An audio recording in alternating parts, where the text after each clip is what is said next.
And welcome to my YouTube channel, Gail's Journey, and I'm at the adoption conference. And if you'd like to subscribe to my YouTube channel, it's Gail's Journey, and you can also send me an email at gailsjourney101@gmail.com. So I've talked to 2 or 3 people here. The reason I'm at the conference is because my kids are adopted, but now I've learned how to help my son that struggles with it. So I'm going to have somebody here that I have asked to interview to introduce himself. I'm John, and I was adopted 51 years ago. 51 years ago, John was adopted. So why are you at the conference? What's your purpose for being here? I think just to continue to deal with some issues. Some of them are some anger. I think a reunion with my birth mother, it went okay, but then things ran into some rough patches, and so I think that's had an effect on me. So overall, I'm just kind of here to meet some people and put myself back into a place that I can learn some things and maybe even share some mistakes that I've made. And what was your adoptive family like?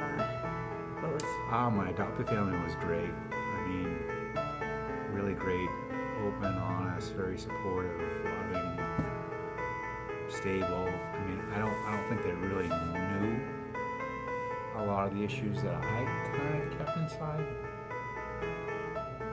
but partly because I didn't really share that, and I don't think there was a lot known back then. But just loving me and being there and providing and doing the best I can. As a teenager back then, I probably had some issue, but looking back now, they did great. So they always were honest with you about being adopted since you were young? Yeah, I always knew.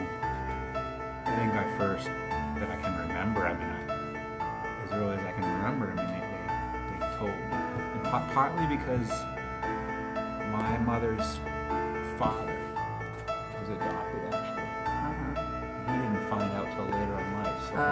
So when my parents took me home, one of the first things he said was, make sure you tell him up front and you're honest, and don't keep anything from him. And so my parents were always like, you're adopted. And I was even fortunate because my mother's sister, so my aunt, worked for the lawyer that handled the adoption. So my mother always told me, if you ever want to know some information, that we could get that information, since it was supposed to be closed. Did your adopted parents ever feel threatened that you wanted to meet your birth parents? So it wasn't really until I was older. My mom always asked me and said, if you ever want to, you just need to let us know. But I could tell that my mother was, I think she was supportive, but I think at the same time, I think she was uneasy if I said yes. Yeah. And I knew that. So for the longest time, I always said, no, I don't want to. Mm-hmm. Even though now looking back, I know deep down inside, at the time I said no, I felt like I didn't want to. Mm. But I know now that I was saying that to protect her. Gosh. Okay. I'll ask a question. Do you believe that open adoption and knowing works better than concealing the information until a child becomes a young adult? I don't know. I guess I don't really know enough about open adoption. I know what it is, but I don't really know because I didn't experience firsthand. I'm guessing that probably solves some problems because the child knows, but I'm sure that it has its own challenges within that. And so I don't think it's necessarily the complete cure, or it's going to eliminate all of the problems with closed adoption. In the end, I think in closed adoptions, I think as much as you can be supportive when the child is ready, when they're ready to kind of search, if you can find it in your place to support that kind of selflessly. I mean, I'm imagining I'm not an adoptive parent, that's got to be difficult, but I think if you can do that, open adoptions, I mean, I'm sure for adoptive parents that's got to have its own challenges, knowing that the mother is always present. I mean, your kind of experience, even though it's technically not open, I mean, you know, so I'm not really sure how to really answer that question. I mean, that's tough too, because like you said, it's probably not known enough to where they can see what kind of. And in general, I think both speak to the issue that just in general, adoption is complicated. It's not a simple, straightforward. I think in the end, like it's hard for the child because being adopted in some ways, not every single day, and that's where it gets complicated.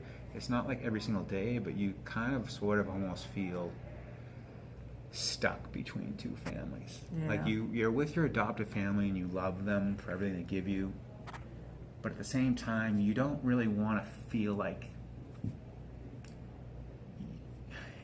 you know, when people say, oh, you must be grateful, it's like, well, yeah, but I don't need to tell you that. Like you saying you should be grateful, yeah, I know what I know what my adoptive family is like.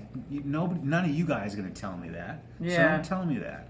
I know what they are, but at the same time, I came from somebody else, and it's not easy to have both and feel like I'm afraid I'm going to hurt. Like how am I going to? I don't want to hurt either one. Yeah. Like, I don't want to hurt you, but I'm curious, and I don't want to hurt them. I want to be able to kind of love both of you guys and have you both in my lives, but that's kind of gets into the open adoption area, and that gets sort of complicated, so it's not easy. Yeah. No, that's a lot of different ways to look at it too, because I had not just the adoptive family. It is scary in my position, but now talking to you, and when kids I bet they've told my son that too, about, you know, you're really lucky, but then like you said, that's tough too to hear that, because you already know that, and maybe. Well, as a child, it's like, you know, on one hand, I don't want this to come across as being ungrateful, but I think when people try to tell me that, it's like, I never asked for this.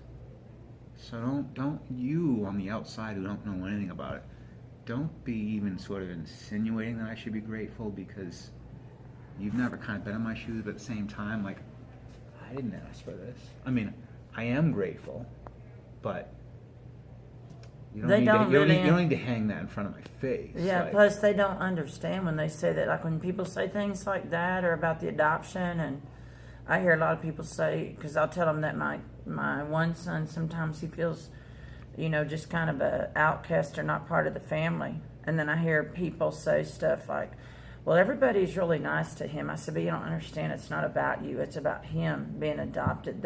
He understands it, but there's still that void or the question in his mind. But it's really difficult, because in some ways, in my family growing up with my mom, I got 3 sisters, and my parents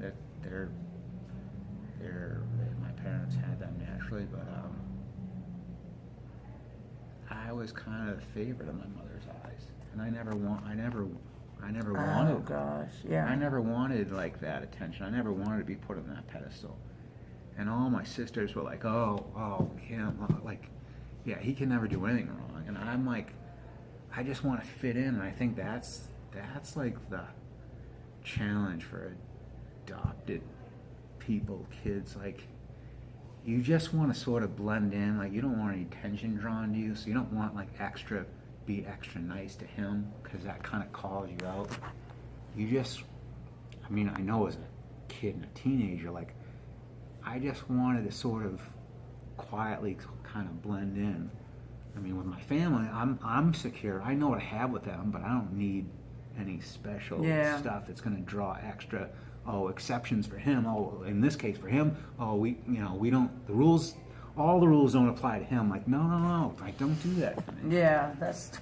Yeah. I probably do all that stuff. Well, At least I do it to both, but it is true because I go around like, oh, my kids, I love my kids. I tell them like 50,000 times a day how many times I love them because they're just like everything. But you're having me really think of some stuff. So I wanted to thank you for just talking to us, and we're going to post it on my YouTube channel, and maybe you could look at it and watch. There's like probably 18 episodes now. And you've helped me to look at it from a different point of view because I came here thinking that it was people in my shoes that, it was so hard going for the infertility, but now I'm feeling like I'm selfish because really it's about the adoptee that has more of a struggle and understanding. So I just want to thank you. And Yeah, you're very welcome. all righty. Yeah. Thank you. And if you can subscribe to my YouTube channel, Gail's Journey, and send me an email, gailsjourney101@gmail.com. Thank you.